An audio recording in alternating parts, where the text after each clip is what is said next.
Hey guys, I wanted to bring you a quick video on something I've been thinking a lot about lately, and it's basically just the whole mobile world of iPhone, Android, and of course Windows Phone. And I've been thinking about what needs to happen if each of the respective companies wants to be successful. And this video I'm just going to focus on Windows Phone because iPhone and Android aren't having any problems with being successful at this point, but there may be a video in the future about how Apple may need to change the iPhone or iOS to stay relevant. So stay tuned for that one.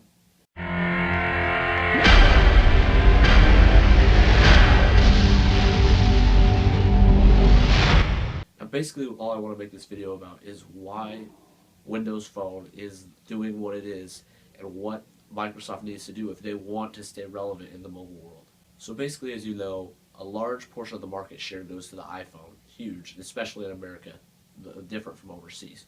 And then of course Android is huge in America, but it's way bigger outside the United States, of course, because it's cheaper to put on a handset. Windows Phone has a small share, but at the same time, it could always be better. They've always wanted to do better than they have, and they're slowly inching up, but not as far as they might like.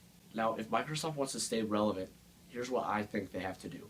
They have to change what they're doing, unless they're doing stuff behind the scenes that I'm not already seeing.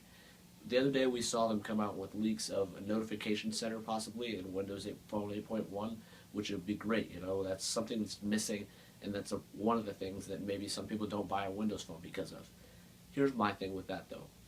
By putting notification center in that tells me that they're following in the footsteps of iPhone and Android, which makes sense, and there's two schools of thought on this. You're either in the school of thought that thinks that Windows Phone needs to follow what iPhone and Android are doing because that's what people want, or you're like me, and I kind of believe that if Windows Phone wants to survive, it has to do something different.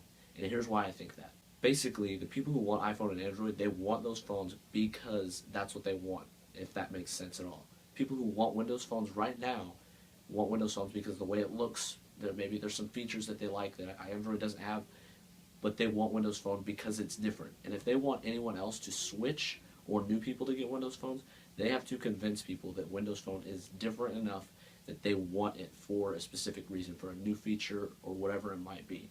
Now Microsoft just got a new CEO, Satya Nadella, and I'm told that he's focusing on cloud computing and stuff because that was his forte before he took the CEO job. So supposedly Microsoft's going to have a shift. So maybe that'll change how Windows Phone turns out, and maybe it won't. We'll see if he has any impact on that. I just think basically that Windows and Microsoft and Windows Phone need to shift away from the mainstream and get some new features and different things that iOS and Android would never dream of doing, and market that as why it's different. Let me know what you guys think. I'd love to hear what you have to say about this in the comments below. Hit me up on Twitter, Google+, and be sure to check out my blog. And I'll see you guys in the next one.